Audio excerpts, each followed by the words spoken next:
Emotions when I was in the car, behaving like that. Parliament is where you account. You must remember that you account.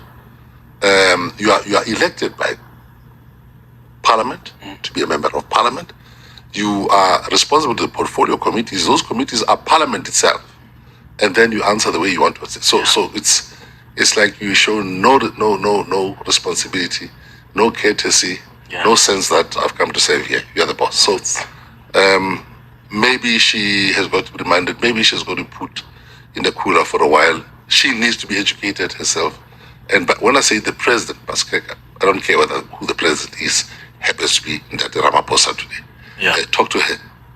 Talk to the nation. Take responsibility, and we should not hide behind the bush. Well, he's waiting for more pressure to pile up before he acts, because that's usually how he does these things. You see, that's how people make all types of joke about a head of state. We're kicking the cat down. So let's not just, a lot of us, we want to be nice. Face this minister, teach her, educate her. This is a higher education calling. And the one who employs her must crack the whip. Don't wait for reports. You can see the television where she's talking in Parliament. Parliament is real, so you can't say, I'll still get the report. There is a report. There it is. Yes. Report. Where? When it's clear there, you've just seen how she's behaved. But you want a report? Parliament is legal. Everything said there is law. Okay, so let's talk about that, how to go forward. But they say those who forget the mistakes of history are bound to commit the same mistakes, because you rush headlong without realizing what happened, taking stock, and reflecting. Now, the question I've asked is, of course, how did we end up here? Before we say, how should we go forward? We're stuck. We call these things euphemistically, I say, challenges. It's a crisis, a deep-seated crisis. How did we get here? One, like I said, we've never implemented what is contained in that constitution in terms of the Bill of Rights. Yes, some things have been implemented, but we've avoided those things that needed to be changed. The land question has not been properly settled in this country. We said that there must be proper empowerment of the people of South Africa. That has not been done adequately. I'm going to say that from the side of our table. You should realize I'm sitting around the table with you. Executive decisions have been taken by governments over and over again. Parliament has put a stamp of approval on those decisions. Ministers have taken decisions, things have not been implemented. There are plans and plans and plans and plans. But then of course people go into offices to do precisely this. To become bosses of people. Then once you've reached that level, it becomes a free flow of wrong things. One, you start appointing the wrong people, because my cousin, my sister, it's full in the press right now. My cousin, my mother, my sister, my brother, that type of thing. So you start owning this thing. Number two, you start giving contracts and monies, and it's all about government is about budgets, and budgets about distribution of public money, taxpayers' money. You distribute it anyhow to your friends or relatives, that type of thing. You appoint malcontents, people who are incompetent. They know nothing about that. Some people have got very huge degrees, but they don't know how to implement them. Got good marks at university, but doesn't mean that you know the job here. Get somebody from university who knows the job, not somebody who's got good grades but who doesn't know the job. Or people know their jobs, but they decide to avoid, because the job has got accountability, it's got responsibilities, it's got rules, regulations, laws. To avoid all those things, so you're going to end up doing as you please. Now, this behavior in Parliament is, this person is as I please. I can answer anyhow. And I think we needed this medicine to see them in real action. So this is how they are. So imagine what people will be doing behind their offices in privacy, where they have staff to take care of. You've got directors, chief directors under you. People are frightened. They're scared of you. So things start falling apart. The center doesn't hold. As a result of all the cacophony of these things, it's very easy to steal money. When I came here, you started saying how unsafe it is for people to report. To report what? If you're a whistleblower in this type of situation, you are in danger. It's a health hazard. It's a life hazard. So we've reached a point where everybody more or less has accepted that there's something must give. Otherwise, something will break. But here's the challenge there, where it becomes tricky is because there are many who have. I mean, the former president, Thabo Mbeki, would agree that things have at some point fallen apart. But then it's still the same people like you guys who said vote for the ANC. So things have fallen apart. You see that something has not gone right, but you still go to South Africans and say, vote for this organization. Campaign for them. Now we're sitting with an ANC that's still the biggest party in the GNU that behaves in a manner that we're seeing some of the ministers from the ANC behave. So you told people to vote for them. I'll answer for myself and for many who believe in what I'm going to say to you. Clement, you must understand the ANC is a contested territory. There are constant fights from the time it was formed until right now. It's a living organism. From time to time, there are certain people who take the steering, the controlling steering of this huge bus. And if it's good people, it's fine. There are times when the steering is taken over by people who mean bad for society. The ANC has experienced all those things. There have been fights, very bitter fights. Some of us have been victims of those types of fights because you talk inside there. It's a fight. The people who want to steal, the people who want to do wrong, the people who want to hide the wrong that they do, will do anything and everything to protect themselves, so people will be dragooned into following a particular wrong thing, and that leader gets votes. It's all about, it's a zero-sum game, this thing. So if enough people have been given chicken licken or McDonald's, that's it, they won't vote that person. Your voice gets drowned. Many good men and women in this country who are members of the ANC have raised these things that are raised by yourself outside, long before you raise them. The end result has been that these fights have led to certain people feeling, it's enough. It has broken into pieces. There are people left, they from COPE, there are people left, they from FF, this one, from this. It's the ANC that is breaking apart. It's not only the good people who are leaving. Some of them are bad who are leaving. But it's a constant fight inside the ANC to stop the rot, happening right at the bottom of the organization, right until the office of the presidency. Okay, this day, it's quite clear. You can see what is happening out there. We get people you can't hold to account, people who want to rule. Anyhow, they rule us. They're not even governing. They want to be rulers. If you're a president, you appoint a cabinet, those people are beholden to you. Very few people will challenge such a boss because the boss is here as another part of the rod. The boss is responsible. If you're a minister or if you're a premier, we've got MECs, and if you're a mayor, you've got mayoral people. That person who appoints you determines your future.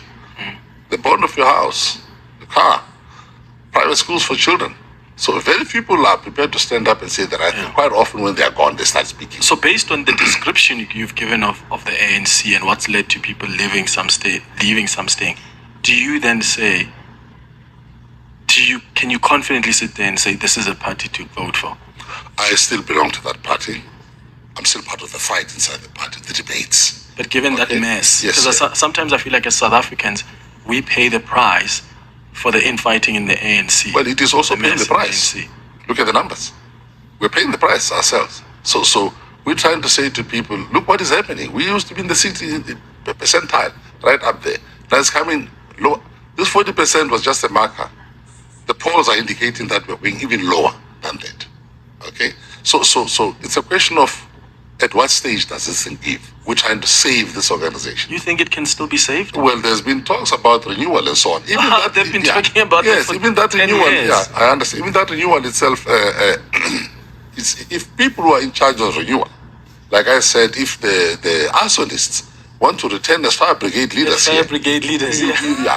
which is what we must be careful about. This isn't that the case with the dialogue? Yes, arsonists absolutely are returning to the crime scene as the fire brigade team. Yes, from the tattered clothes of the one who started the fire last night, returning dressed up in the bright and flashy uniforms of fire brigade people. So we're going to be very careful that this dialogue must not be led by people who, in the first place, are responsible for the causality of the problems. So that's what I'm saying to Brigadier Leapam. Otherwise, this thing will fall flat on its face. There's a good chance that the dialogue may produce something, but there's also another chance that things can go worse. What could it produce? Because I'm just trying to think here. Like, Okay, fine. We're gonna have to talk about our challenges, but as you said, we know what the problems are. For me, what I'm looking forward to with the dialogue is how is government going to treat whatever it's going to gather from South Africans? Because you can't just say, oh yeah, we've heard you, you said this, but we're not going to do anything about it. And how are they going to rationalize that in parliament? Because, and I use the same example all the time. If South Africans say, we want the death penalty back, again, you've opened the door. You said, let's talk. Are you willing to take the risk to implement what South Africans want? Because you must still go to parliament and advocate for, okay, the majority of people have said this. Or is it going to be a matter of, oh, as the ANC or as the GNU, we must still sit and say and pick and choose what is better to implement, what is not better to implement? Fortunately, we're not going into that dialogue. Remember, it's not the best thing. It's not the best thing that you want. If it was according to me, why should I dialogue? Let's implement what we've done.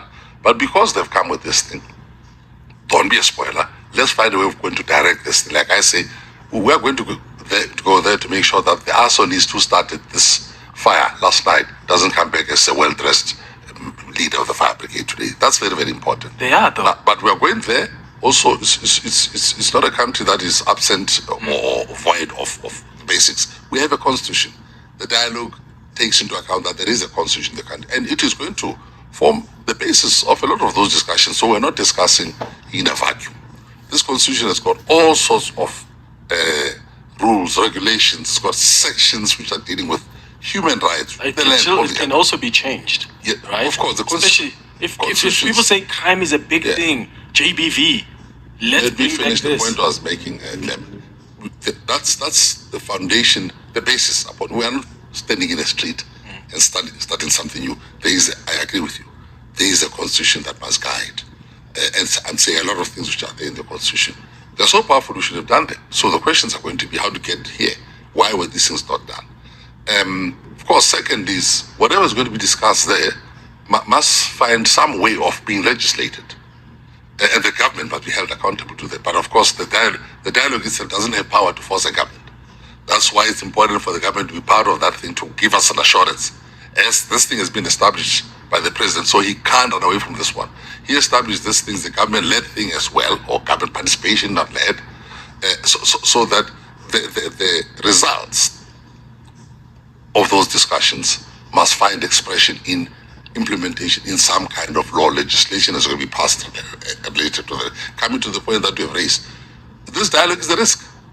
It's a risk as well. It doesn't mean that everything's going to be hunky-dory. People can come again with the death penalty. I was in the death cells. I understand this thing. They say, let this thing come back. So we've got to in relation to the Constitution, how do we see that? Because it's weird to, and by the way, I don't agree with the death penalty coming back, but it's weird to open the door and say, we genuinely want to hear where you think this country needs to go.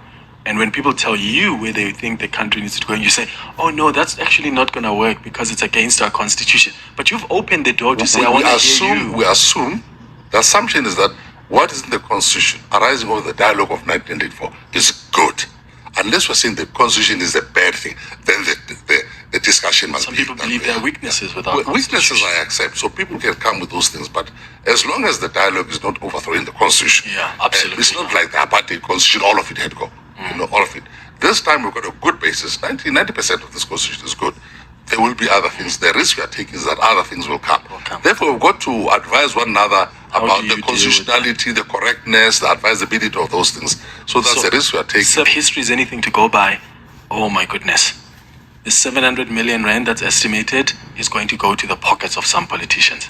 In the same letter I've written to Brigelia, I quote a philosopher, it is Hegel, the German. History teaches so many things, but history also teaches that human beings learn nothing from history.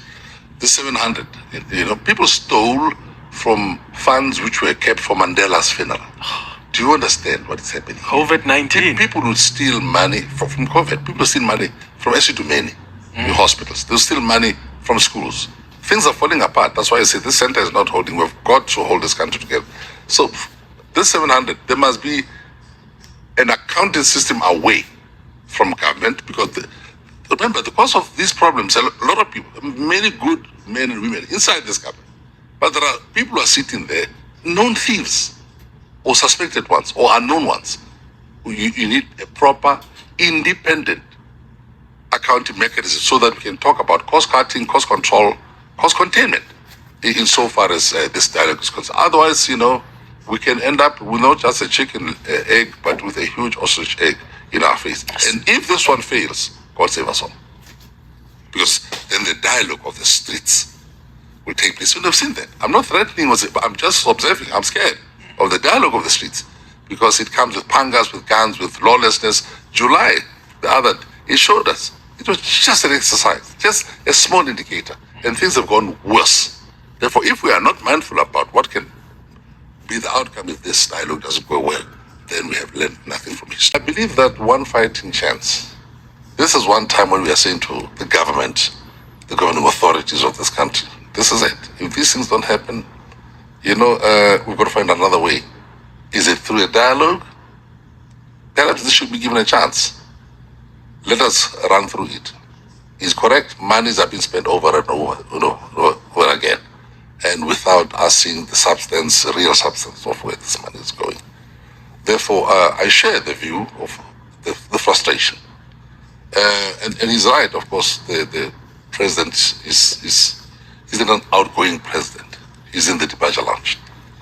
He's established this thing. It's like kicking a can down the road. Of because course, he won't be there. Let alone the 30-year plan. We'll all be dead, and we think that we can do things for the youth. That's why the driving seat of the dialogue must be led by the youth. We must be champions of the youth because it is their future. It is their future. So let's stop fooling around here. I mean, the NDP, we've missed all the targets. It's all there. All the targets of the NDP. It's all there. Okay? It's all there. The NDP, I mean, how much has been implemented insofar as that is concerned. But coming back to the Zondo Commission, sadly, over 90% of the people mentioned there come from my party. So come from my party. All these malfeasance, all these malcontents, all these people who are fingered as potential criminals come from my party. It's a sorry side. But it says something. It's not the journalists who are saying this. It's the judge. After a process of people presenting, and they come to the conclusion that the problem is here. So if you go down 40%, don't be surprised in the streets. It's real. Face this thing and the numbers are coming further down. So I'm saying, whilst the ANC has got its own, we have got our job to do insofar as whatever we can renew. Let's also not postpone the issues of the nation, of the nation on behalf of the ANC. It's the elections next year. You're going to be telling South Africans to vote for the ANC again. ANC must not try to solve these internal problems through this dialogue. People will see it, and they're already voicing their opinions so far as that is concerned. I want to repeat, like Mandela used to say, there are very good people. This is an organization of good people. Let me tell you who are members of the ANC, who are not corrupt. They are there, they vote. They believe in this thing. It's you, it's a teacher, it's a nurse, it's a petrol car attendant, it's a taxi driver. This is us. I was the leader of the ANC at national and provincial level. These are these people. That's the ANC. They've done nothing wrong. The story, it is from them that things are being done. Therefore, there are malfeasance. There are malcontents inside the ANC who protect one another. They'll do anything. So why must those people who are honest then keep the organization? That's why the ANC must renew itself. But they failed. Well, this is what, 10 years. 10 years have been talking about renewal. The more it fails, the numbers. Have you seen it? So what I'm asking is, next year, are you going to go out in Soweto again with Thabo Mbeki and Kgalema Motlanthe and tell South Africans, vote for this party? When you have seen their attitude, when you have seen what's broken about the organization, because people listen to you guys. Like, I know of people who, when Thabo Mbeki stands there, the former president says, give this organization a chance. They love the man so much that just on that word, they're going to do it. And now, the same former president will come back and is frustrated by the organization, and they're left with, oh, but he told us to vote for them. And here we are now. And I'm not saying this to decampaign the ANC in any way, because I say this about the DA, I say this about many other organizations. I'm just, right now, we are talking about how things have fallen apart. Would it make sense for you to go out to the streets then and say, vote for those organizations? The next General Council of the ANC is coming. I think we have got to go back to basics and say exactly what you're saying. You will now expect us to go and vote for these people, for these Zondo people. We'll talk it there. If renewal is going to be a renewal, then we must face the facts, call a spade, and people should realize that you can't expect us to go. Maybe that's why the numbers are not just coming down. Leaders are also beginning to realize that it's a lost cause. But I want to say, the ANC, the majority of the people, they're not a lost cause. That's why the ANC must take a knee and bow down to the views of the people, as it has always done throughout its own dialogues in 1912, 1955, and so on. The ANC must come to terms with the fact that, you have been given enough of the rope. You're going to hang yourself. So the point is, we're going to the next conference of the ANC, where these things have got to be spoken in real sense. Don't just throw these problems into society and say, let's dialogue. Or say, you dialogue yourself. So the ANC... You're the arsonists. Yes, maybe. There are lots of us. They are the arsonists. No, not all of us, but there are arsonists in my party. Which party was running this country for 30 years? Let's not... And now they say, hey, let's talk. Let's leave semantics. Of course, I agree with you. Give me a chance. I agree with you that lots of the arsonists, that's why I'm saying, who has been the governing party since 1994? That's what this dialogue is going to have to do. Read the letter I've written. Yeah. Let's find out how we got here. And what I didn't ask is the following question. Let's find out who got us here. I'm asking that question in the letter. I say I'll avoid the question of who got us here in persons, because it will add more heat than light. We need light during that discussion. And it's not going to help us much, because some of them are gone. They're in other parties. And the ANC has always believed in what? Collective responsibility. All those things will have to be interrogated. Yeah. Who do you think is... We can't risk our lives, our future, our youth, everything has been risked. And continue to risk this thing and not take into account what people are saying. Yeah. I'm saying, Clement, on this point, you're not the first person. You're not the only person saying this. The percentages are talking exactly what you're saying. Therefore, if you don't learn from the mistakes of history, you're going to go into the errors in the future. I think is Moses who's going to lead the ANC, as Mama Musibia to say, out of this wilderness. Let's look at the future now. Petrus Motsepe has been mentioned. Paul Mashatile is going to definitely run. That's where the problem has been. You see, we are so mesmerized with the Mandela era. The one man who came out of jail, the one who released Mandela, he comes out. And we believed in him. We drafted all types of laws thinking that presidents will always be like him. Biggest mistake. No one man will save this country. No one man has ever said. This is not even Hollywood. It's just a script. No person, we talk about humanity, not one person. I mean, I remember when Cyril Ramaphosa came in, some were saying, yeah, he's a billionaire, so we are safe. Yeah, talk about billionaires. The point is the following. You are right. This collective thing should not just be a semantic, should not just be mere talk, collective leadership. It's nonsensical if it's going to be collective leadership and yet we all bow down to one person and hope that he'll give us jobs, opportunities. I'll be a mayor, I'll be a councillor, he'll make me an ambassador, a minister, an MEC, that type of thing. The collective leadership must be redefined inside the ANC, must hold the president accountable, not him employing us. And for instance, let me make an example. We must put an end to the president from the NEC, National Executive Committee of the ANC, having members of the National Executive as members of his cabinet. Your National Executive must hold you accountable. Because if people are members of your executive, you are elected as president, you're going to choose ministers from those people. You turn your own... How do they hold you accountable in the NEC? Yeah, you turn your people who are supposed to... When you are their boss in the executive. Let me give an example. It happened to me. I have an experience that I used to sit in the studio as the talk show host, and people ask me the same question. When I became premier, Marimecha, it was honky-dory. It was so nice. We have so many people who were very, very powerful people who were members of the cabinet here. Some of them, a day after I was elected, after saying I will be the president, I accept, started remembering my birthdays, my grandmother's birthday, my daughter's birthday, and people were very critical along the road of this good organization. They stopped. Because you know why? Then I realized his car, his blue light, I never had one. He's put the money for private schools, lifestyle, title, Your Excellency, Your Honorable, those, they belong to me. The food in the fridge is mine. People change. I called them and said, "You've changed, comrades. You're no longer as open as critical." I'm telling you the truth. You're no longer open. I have people like Den Fokeng, Jabum Leketi, Jesse Duarte, Paul Mashatile. Because it's a new cabinet, I didn't know these people. A lot of good people there. But some of them started changing because power and money power changes people, takes away their views, and people don't at meetings. Yes, every statement starts as the premier was saying. Then was the minister, as the minister have said.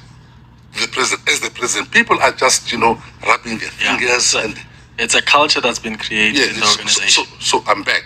How do you solve that type of a thing? The national executive of the ANC must be the boss of the president because the president is from amongst them or whatever. Yeah. Hold that person account. He can't employ us, but they all want to be next to him, and then you can meet a million times, it will get nowhere because you cannot even hold the current president accountable for some of the things he's suspect for because the party will rally around him. The ANC needs. Is that a question? The ANC decides in line with its own decisions. What do you think? What I think doesn't matter, I want to say. Because I would like to point out who I may want to be the president. It's not for me to make that decision. It would be wise to steer clear of that controversy. What I have said in public, talking to a show of the young man, Mpofu Sizwe, was to say that the ANC must avoid this ruction, this disruptive way, catastrophic way of replacing presidents. Since Polokwane, president comes, throw him out. That's happened to Thabo. Zuma didn't finish, throw him out. So I said, avoid, we are destroying the ANC. Avoid this thing of kicking people out. I said, Ramaphosa, you can't kick him out. Let him finish his term. He's an outgoing president. And I said, therefore, it means that the man who's in the arrivals lounge is Paul Mashati. People thought I'm nominating Paul. I'm not. He's in the arrivals lounge. Cyril is in the departure lounge. Now, Paul still has to catch the next flight now, the final flight from that arrivals lounge to the presidency. It's up to him. So if he's good enough, let the people put him up there. But if they feel there are issues around him, he must stand up for himself. And he's a subject of debate. I'm not influencing anybody right now. Maybe you should be the choice. Who knows that? But the ANC will choose its own leader. However, it must have the numbers to go to Parliament because finally the Parliament must give a stamp of approval. If it doesn't have enough numbers, it won't get that president. What do you think of Patrice Motsepe? Well, Patrice... Some are mentioning him as a possible... I've seen that. I don't know if he's interested in that because when he was in NAFCOC in the past, he did make a statement that... He doesn't want it. Yeah, that politics is for crazy people. He says, I'm not mad. You see, so, was he wrong? Perhaps not. So I've not heard him speak in public to say he was the job. But in any case, you've got to go through a number of processes inside the ANC, in the DA and so on. So the president will not necessarily have to come from the ANC. If the ANC wants the presidency and the cabinet or the next government, a strong government, to come from amongst themselves, clean up your act first. Otherwise, the numbers are talking. I'll keep on saying the numbers are talking. People are talking, and the ANC must learn to listen. So it's not about the national dialogue only, it's about your dialogue yourself. If you don't dialogue that, I'm sorry, it will be the end of the road. But let me ask you this way then. What kind of a leader do you think, because you've spoken about how things have fallen apart, what kind of a leader do you think can at least help the ANC reshape itself? The leader must be sensitive. The kind of leader must be held accountable first. There must be systems, not him. It's uneventful for me, the type of a leader that we have. I'm not impressed by that. We have been impressed by all these things in the past. It has not worked. There must be systems that hold that leader, whoever he is, accountable, so that we can put him up there and remove him the following day. If we don't have that power, then we are stuck for 5 years. Secondly, it must be somebody who understands where this country is going. We need discipline in this country, firm discipline. Things are falling apart. We don't need sweet talk anymore. We need people who have the interest of this country, respect the constitution, the law, respect the people, and understand that you're a servant of the people, not their boss. We need discipline from it. How critical is that NGC going to be? I don't know. It will be as critical and as good as the people inside there are prepared to say the things that must be said and change the ANC from inside. Do you attend these things? I do. Will you speak out there? Invited. Of course, we would like to. Would like to. If people wanted to come. Would like Because if to. you're saying the NC is at a crossroads, this is, I would imagine then that, I mean, now you shouldn't even care about will they like me, will they not. If you care much about this organization, here's a chance for you to play a role in trying to save it. If at all, it's even possible to save it. If the ship hasn't sailed. I love it so much. I've given my life to this thing as a youth person. To be on Robben Island for so many years and the death cells where I'll be going to Pretoria, I'll be visiting that place today. It's it.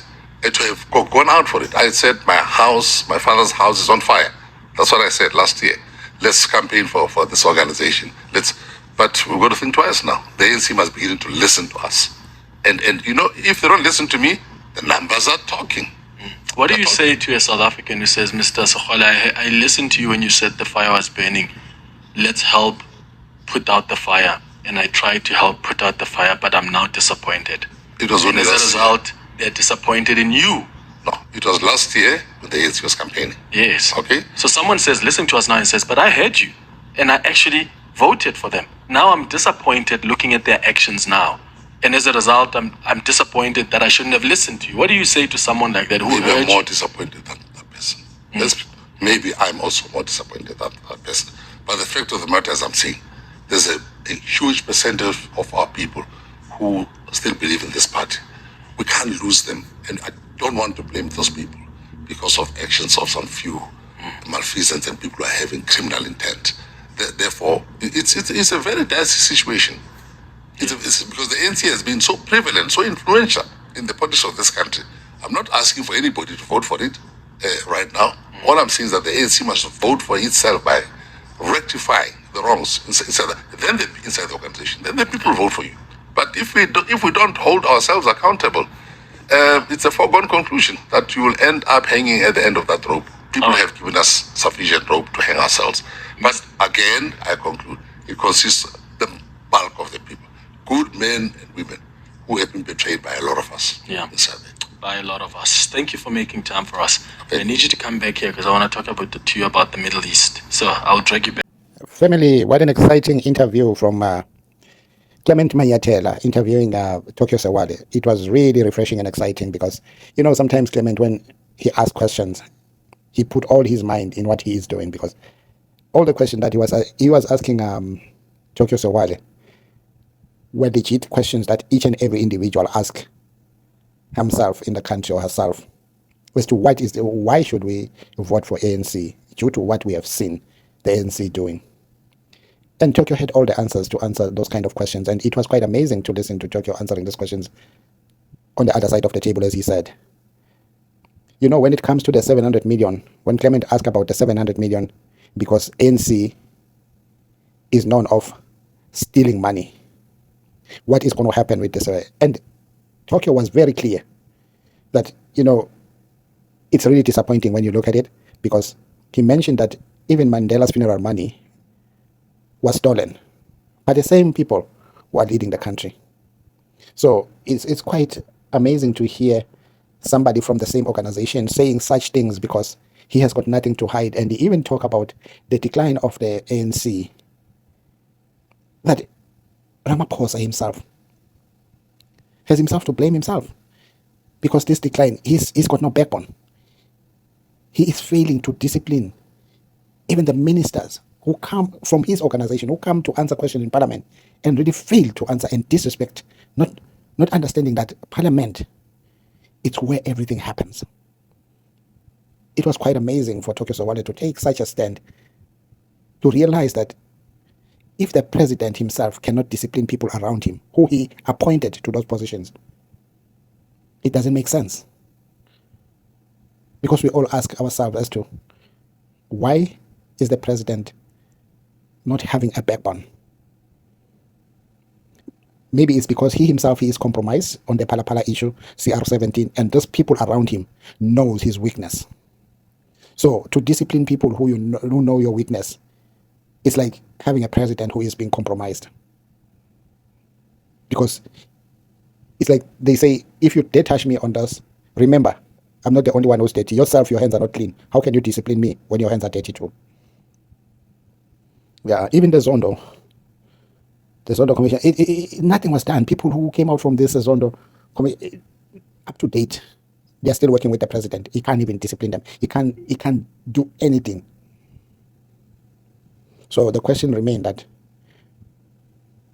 the ANC is where it is. It is because of the leader who cannot do anything to his colleagues, to the people around his circles, the people around him working with him in the office of the presidency, his ministers from his organization, because they know a lot about him.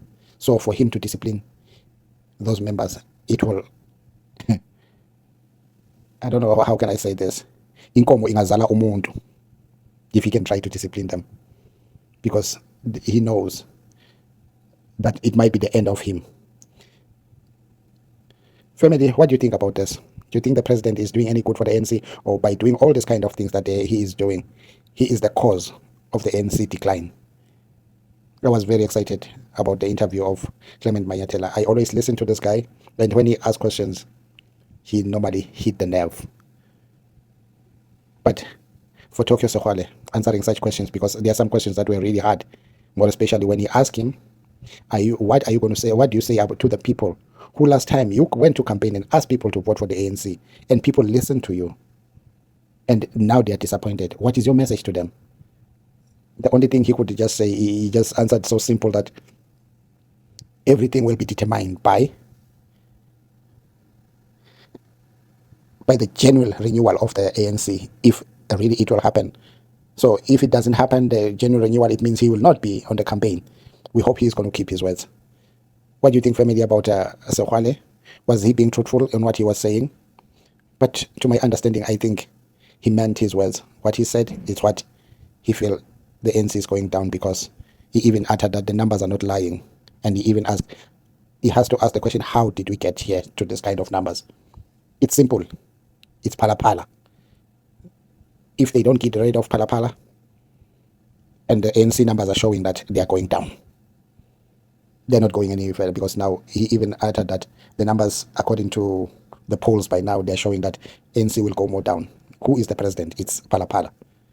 So he should shoulder all these kind of problems because of what he is doing. Youth is not employed. Infrastructure is a problem. A lot of things are going down the drain in the country since he became president. Nothing, no arrow is pointing up. All the arrows are pointing down. They're red. No green arrow going up. So what do you think, family? Drop your comment. Don't forget to like, share, and subscribe. I like this guy, Clement Mayatela, and he's always good in what he is doing. Bravo.